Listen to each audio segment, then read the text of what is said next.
Yesu nashimwe kandi Imana y'amahoro ibane nawe.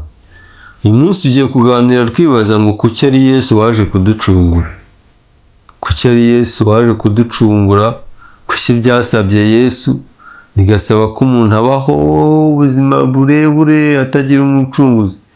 Ese hari harabuze undi uducungura? Kuki ari Yesu uducunguye? Yesu nashimwe. Kuko tubaho mu buzima twari turimo tuganira mu minsi ishize, twaganiye mu buzima bwo muri Edeni, tubaho ubuzima umuntu yabayeho nyuma yo gukora icyaha, ndetse tunaganira ku mibereho yacu abanyamahanga, twe tutari Abisiraheli. None turi kwibaza kuki ari Yesu, kuki byasabye ko Yesu ari buza kugira ngo adukure muri ubu bubata? Kuki byasabye Yesu? Yesu yari yujuje iki bimwemerera kuducungura? Ese yari afite ubuhe mwihariko? Kuki byasabye Yesu? Nagira mbabwire ko ikintu cya mbere cyatumye bino bintu bisaba Yesu ni uko gucungurwa byasabaga ko abantu bacungurwa n'umuntu mugenzi wabo.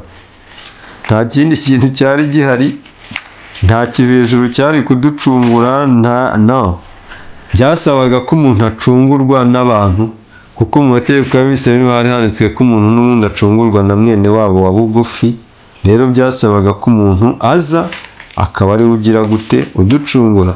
Hano mu Baroma 5:18 haravuga ngo nuko rero igicumuro cy'umuntu umwe cyateye ko abantu bose bacirwaho iteka, ni nako icyo gukiranuka cyakozwe n'umuntu umwe cyahesheje abantu bose gutsindishirizwa bagahabwa ubugingo. Kandi nk'uko kutumvira Imana k'umuntu umwe kwateye ko benshi baba abanyabyaha, niko no kuyumvira kumwe kuzatera ko abenshi baba bakiranutsi. Imana itugirira neza. Rero turi kuvuga ku bintu Yesu yari yujuje kugira ngo azaducungure. Buriya iyo mvuze ngo yaraducunguye, ijambo riravuga ngo iyo hatamenetse amaraso ntabwo hariho kubabarirwa ibyaha. Rero kubera ko ubugingo bw'umuntu buba mu maraso, hagombaga kumeneka amaraso y'umuntu w'intungane kugira ngo natwe ubugingo bwacu bube buzima, mbese haboneka ingurane. Buriya niyo batambaga ibitambo byarapfaga, amaraso yabyo akameneka, akaba amenetse mu cyimbo cya ba nyirabyo. Rero ni uko impamvu Kristo wari ukwiriye kuducungura ni uko byasabaga umuntu. Ijambo rero nk'uko icyaha cya Adamu cyateye abantu benshi kuba abanyabyaha, niko no gukiranuka kumwe kwateye abandi kuba bakiranutse. Ese nashimwe. Ikindi ni uko Yesu ntago yari yifitemo akamero k'icyaha. Yesu niwe ntago yigeze akora icyaha. Nasomye ijambo rirambwira ngo yageragejwe muri byose ariko ntiyakora icyaha. Ni ukuvuga ngo Yesu byamusabye ko aza, mu Bafilipi niho havuga ngo mugire umutima nk'uwari muri Kristo Yesu. Aravuga ngo uwo nubwo yabanje kugira akamero k'Imana, ngo ntiyatekereje ko guhana n'Imana ari ikintu cyo kugundirwa, ahubwo yisiga ubusa yambara akamero k'umugaragu w'imbata ngo araza abana natwe. Rero ngira mubwire ko Yesu aza mu isi yaraje kugira ngo atwereke uko abantu babaho mu buzima bw'icyaha ariko ntibagikore. Rero Yesu niwe wenyine utarigeze akora icyaha, niyo mpamvu ari we wari ukwiriye kugira gute kuducungura. Iyo dusomye hano mu Baheburayo 4:15 haravuze ngo kuko tudafite umutambyi mukuru utabasha kubabarana natwe mu ntege nke zacu, ahubwo yageragejwe uburyo bwose nkatwe, keretse yuko atigeze akora icyaha. Nuko rero twegera intebe y'ubuntu tudatinya, kugira ngo tubabarirwe tubone ubuntu bwo kudutabara mu gihe gikwiriye. Rero impamvu Yesu yari akwiriye kuducungura ni uko Yesu atigeze akora icyaha. Mbese yari afite ubushobozi bwo gutsinda ibyaha ntabikore. Atari uko kandi yari aremye nkatwe, kuko aza mu isi yambaye umubiri, yari aje afite intege nke nk'izacu, ameze nkatwe, ngo ndetse yageragejwe muri byose.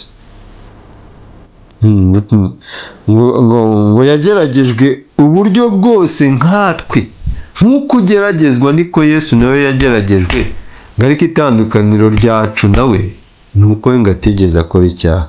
Rero ikindi kintu Yesu yari yujuje kugira ngo aducungure ni uko nta cyaha cyari kinini.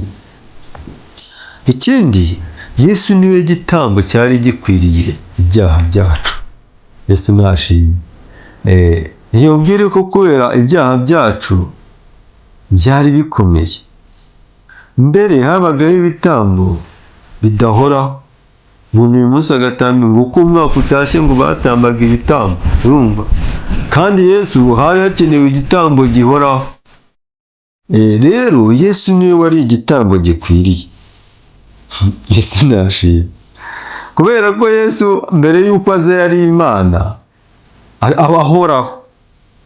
Niyo mpamvu yaje kugira ngo atange igitambo gihoraho, kitari periyodikare, ahubwo kibe igitambo gihoraho by'iteka ryose. Haleluya. Rero Yesu niwe gitambo cyari gikwiriye kugira ngo aze adupfire.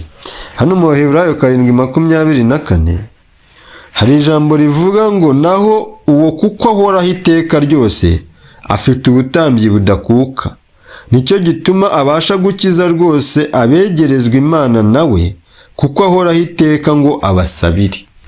Rero ndagira mubwire ko mbere abantu bahoraga batamba amaraso ngo uko umwaka utashye, ariko Yesu yatambwe rimwe, biba bihagije iteka ryose kugira ngo umuntu uzamwizera wese azahabwe ubugingo buhoraho. Ntabwo rero bigikenewe ibitambo nk'iby'Abisiraheli, cyane ko twe bitanaturebaga, ahubwo Kristo niwe wari ukwiriye kuko yaraje aba igitambo cy'ibihe bidashira. Yesu nashimwe. Ikindi kintu Yesu yari yujuje cyamwemereraga kuko ari uza kuducungura, nuko byasabaga ko umuntu uzaza kuducungura azitanga ku bushake bwe. Nta tegeko rimushyizweho, nta gahato kamushyizweho, nta bundi bwibone agamije, no, ahubwo akitanga ku bugingo bwe, agatanga ubugingo bwe ku bushake bwe, nta terabwoba rimushyizweho, ahubwo akabikora ku bw'ubushake bwe. Yesu nashimwe. Ndajya mubwire ko ibi bintu ni Yesu wenyine wari ubyujuje kugira ngo aze yitange ku bushake bwe. Impamvu hano Yohana yabyanditse mu gice cya 10:17 avuga amagambo meza avanga igituma data nkunda nuko ntanga ubugingo bwanjye ngo mbusubirane. Haleluya. Ahubwo nuko ntanga ubugingo bwanjye ngo mbusubirane, ntawe ubunyaka, ahubwo mutanga ku bushake bwanjye. Shobora kubutanga kandi nshobora kubusubirana, kuko iryo ari ryo tegeko nategetswe na data. Rero Yesu aza kwitanga, yaje kwitanga ku bushake, nta terabwoba ryamushyizweho, nta niyo ataza rwose ntacyo byari kumutwara, ariko yaje ku bushake bwe. Ikindi ni uko umuntu wagombaga kuducungura, kubera ko icyaha cyari cyaratuzaniye urupfu. Uretse no kuducungura akamena amaraso, yagombaga no gutsinda urupfu, bivuze ko yagombaga kuzuka.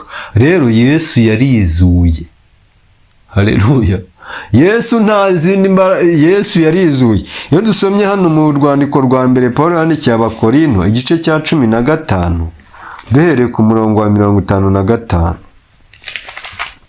tuhasanga amagambo meza aravuga ngo warupfuye kunesha kwawe kurihe, warupfu urubori rwawe rurihe?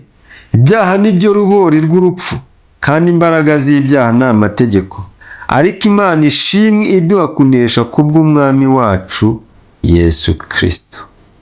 Haleluya. Rero ndagira ngo mbabwire ko Yesu niwe wenyine watsinze urupfu. Nta muntu niyo umuntu yari gushobora kwitangira, ntabwo yari yifitemo imbaraga muri we zo gutsinda urupfu, ariko Kristo niwe wari wujuje ibintu byose byasabwaga kugira ngo aze acungure umuntu.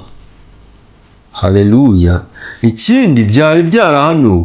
Iyo usomye muri Zaburi ya 22 usanga bavuga imibabaro ye, harimo avuga ngo mwami wanjye ni iki kikundekesheje, avuga uburyo ngo bamutobora ibiganza, rero ibi bintu byari byarahanuwe na Yesaya igice cya 53 nawe yaravuze, we yabanje kuvuga ngo umwana yatuvukiye, hirya iyo ngiyo mu gice cya 9 icya 5 agenda abivuga ngo twaha umwana w'umuhungu ngo twari uzaba ku bitugu bye, ajya mu gice cya 53 avuga ku mibabaro y'umugaragu w'Uwiteka.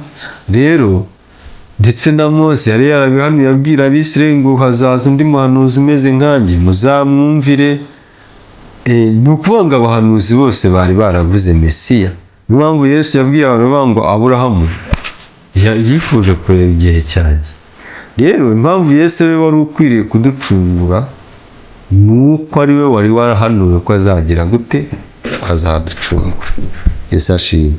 Rero ndagira ngo mbwire ko nta kindi kintu Yesu yakoze mu kuducungura, ni uko twebwe abari abashyitsi n'abimukira ku masezerano, Yesu yaraje atugirira neza.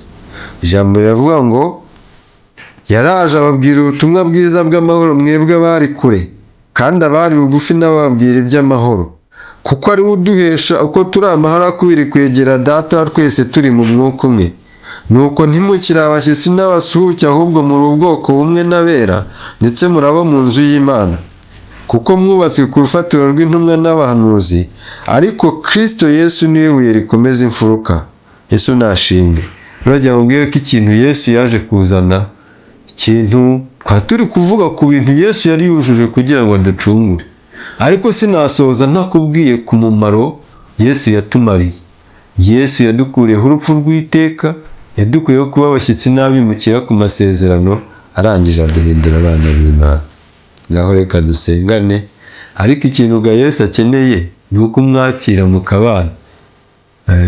Mukabana, iyo umwakiye mukabana uba uhaye agaciro umurimo yakoreye ku musaraba. Mana turagushimye kuri Imana nkuru, turagushimye kuri Imana itwumva, kandi turagushimye ko tubereye maso. Ndagusabye kugira ngo Kristo akorere muri twe.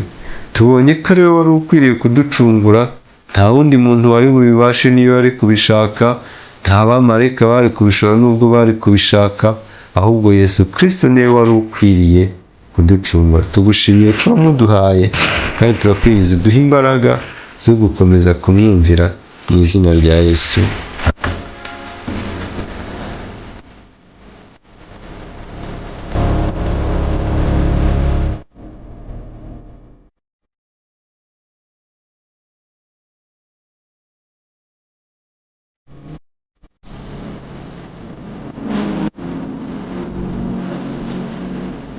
See.